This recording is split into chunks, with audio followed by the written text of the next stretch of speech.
Once upon a time, there was a young girl who crossed America to migrate there to study. She had just finished high school and was thrilled to be finally done with it.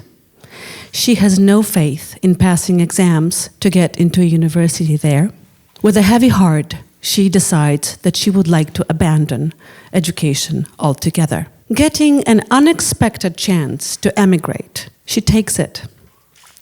She boards a plane with sadness about leaving behind her family and friends, but she's excited for the new adventure. She can now forget the knots in her stomach in math class, the blank brain during biology exams, the panicky feeling during her presentations of Latin conjugations. She wants to forget the feeling of worthlessness and being told that she's not good enough to pursue her dream of becoming a horse veterinarian. Above all, she doesn't want to experience fear again when she is just trying to learn what she's supposed to. So when she arrives in colorful, warm California, she relaxes, driving along the magnificent palm tree-lined streets next to the breezy ocean. She decides that now everything will be perfect. New people, new places, new life. Is it perfect? Hardly. However, she gains some extraordinary powers along the way. House cleaning jobs, nanny jobs, bartending jobs give her a fantastic opportunity to learn about Americans and people in general and earn a living. Americans don't care about her English pronunciation. In 6 months, she is fluent and now she can communicate. Although she continues to avoid the impossible word to pronounce, vegetable. At parties, she shares her homeland's history and culture with whoever is standing by to listen. People know little about her culture, but are eager to listen. She misses her old world friends, but grows to accept the separation and works at making new friends, American friends, not always successfully. When her visa expires and she cannot come back to the United States had she left, she gets a new official status, illegal alien. She's surprised to lose a number of friends when she gets a boyfriend whose skin color is much darker than theirs. She learns about prejudice, stereotypes, and race. Finally, she enrolls in a cultural anthropology program to figure out why she's not a part of American society. Despite frequent feelings of self-doubt and cultural misplacement, she has enough grit and perseverance to discover this new world for herself through education. She knows that she is an immigrant from an obscure post-communist country who still struggles to make a living, still has a hard time speaking in class, is afraid to ask questions for fear of being ridiculed, looks baffled by group projects, and is amazed at the opportunity to create her own life path. While in college, she transforms. She gets more and more open in class, more active. She's guided by mentors. She has a new network of like-minded people. She's engaged in a community work around her college and in special summer programs. She is encouraged to try new disciplines outside of the one that she chose. Basically, she is supported to grow. She encounters positive pedagogy and genuine interest in who she is. Thus, she becomes empowered to think that she is a member of a large community and can use her skills and education to contribute to that global community. And look, all that happened was a change in education.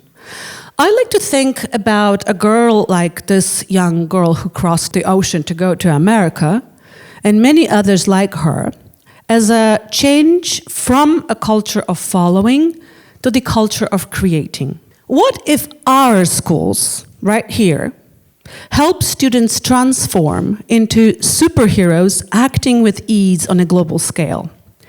I'm here to tell you that building global citizenship into secondary education and maybe even elementary curricula is not only possible, but essential to have such superheroes. Education is a human right, but using it for the greater good is the essence of education and a responsibility that the system, schools, teachers, education designers, parents, civil society, and students themselves have. Education in which students participate today must be relevant to the challenges of today, local and global. There are many, and include fast-changing environmental and political conditions, including wars, which lead to an increased migration of people seeking safety, better lives for themselves, and better education for their children. This, in turn, causes a shift in the world economy and global society. These wicked, unresolvable problems can often be exacerbated by a diminishing or even curbed civic society of people who basically don't feel that there's anything that they can do to change their situation. In a world like this, does our education system really prepare students to live for today and tomorrow? Education's primary function should no longer be knowledge transfer. Knowledge is easily accessible. Students must have self-awareness, awareness of others, awareness of the environment in which they live, and of the global society in which they function and will function. They also must have mentors, their connection, in a sense, to the past. I want to show you how a 4C concept could work for global education at our schools. A super strength today is assessing complex situations and making complicated, informed decisions. Critical thinking is the first C. It's not just thinking skills, it's asking questions. Why? How come? To what significant effect? What we could have done differently? Why didn't we do it? What stopped us? What enabled us? Why is the result the way it is? Ask questions. You students can challenge yourself in finding important topics and talking to one another about it, or talking to your communities about it. And teachers should never tell students, don't think too much. Creativity is the second C, and it's the other side of critical thinking. In problem solving today, thinking outside the box is passé. In fact, what you should be thinking about are new boxes, and maybe even different shapes than boxes, to solve problems. What the schools we would like not to do is block students from innovating and challenging the status quo. By the way, students, you, are extremely creative as it is. It's the school that often kills it, and I didn't say it. It was Sir Ken Robinson who did many years ago. When a student enters a classroom and they encounter a possibility to truly get into a dialogue with their teacher, and when sometimes it's tough to be exchanging arguments with that professor, it's still worth doing. When you get into this by communicating with students, you give students, through thoughtful communication, the ability to decrease polarization in the class and increase mutual understanding. People, students, graduates, who can act against polarization and radicalization are true superheroes of today. The most important thing that should happen through communication is that the school environment should empower students to hear others through difference. I also know that for some teachers, cooperation in the class is difficult because you have to set up a certain task. It's sometimes difficult. It's difficult to grade. But working together gives an immense power for the students. They listen, and they are being heard. They speak, and they let others speak. They support each other, and they get support. For teachers, if they would like to experiment with cooperation, at the end of a group project, students can actually grade themselves. It's when a student is interested in that kind of growth, then teachers and schools should most definitely allow it.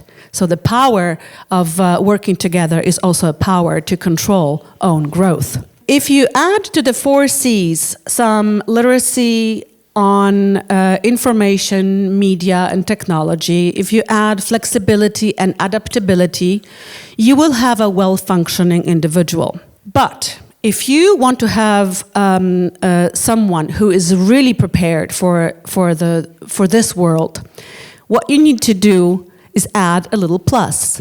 And that plus is intercultural competence. And this is the first step toward global citizenship. Intercultural competence, with its knowledge, skills, and attitudes, helps students to understand the world, see the world, but also communicate effectively and appropriately with people of different cultural backgrounds. Most schools are already multicultural and multilingual, but many still do not celebrate that. The superpower here lies in skillful mediating between what you believe is right and what a person from another culture believes is right, and coming to an agreement that both truths matter. The Sustainable Development Goal number 4 of the United Nations Agenda 2030 on inclusive and quality education for all states that global education citizenship should be included in university education. But I think it's too late. It's too late to be equipping university students with relevant knowledge, skills, and attitudes. To have a truly sustainable effect, you need to start earlier. Especially that not all high school students will proceed on to higher education. Already high school graduates should be aware about the interconnectedness of the world, recognize values, respect diversity, take local, meaningful action that has a potential to have global effects, and be sensitive to injustice. High school education must focus on who they teach, what they teach, how they teach, and to what effect. And in essence, what you're going to get is internationalized education. And that internationalization happens on 3 levels. On the system level, the teacher level, and the student level. The system level requires that professionals, rather than specific political bodies, design a course of studies for students. They cooperate with the community to talk about possible outcomes, and they also extend support to schools and teachers to have this happen. For teachers, this could potentially be a hard exercise because it will require quite a lot of soul digging and maybe going through a transformation of sorts to grow their own mindset so that they're prepared to act for the students. Now, the students themselves, the educational process is no longer called teaching. It's called teaching and learning for a reason. 2 sides must be active and engaged. So there's no easy out, I'm afraid. So now I'm speaking to you, people who govern education. Get real. Look at the world around you. We need people, we need graduates who will take care of the sustainable development of our world. Do you need to give students knowledge? No, you need to give them an environment where they will grow, discover, and inquire when they can have create friendly relationships, have empathy, curiosity, and open-mindedness. And now I'm talking to the teachers. Engage in tough, wise conversations. You will gain student support and not lose it.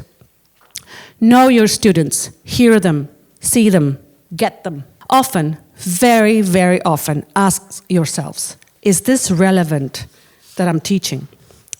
Finally, I'm imploring the students, never give up. This education is for you. You need to participate in its creation. Educate your teachers, educate your schools. Don't be afraid to challenge how education happens for you. You are at the center of education. Teachers teach students, not subjects or programs. They teach you. You can start your life without fear that this young girl had when in the 1990s when she decides to emigrate. She emigrated from Poland to discover on her own how to function in another country, how to grow into a global citizen in the ancient time before the internet. She learned to appreciate the diversity of life and constructively critique the world. That girl, standing today before you, has spent her professional life exploring how global education shapes people for the better. I can testify that it works. Thank you.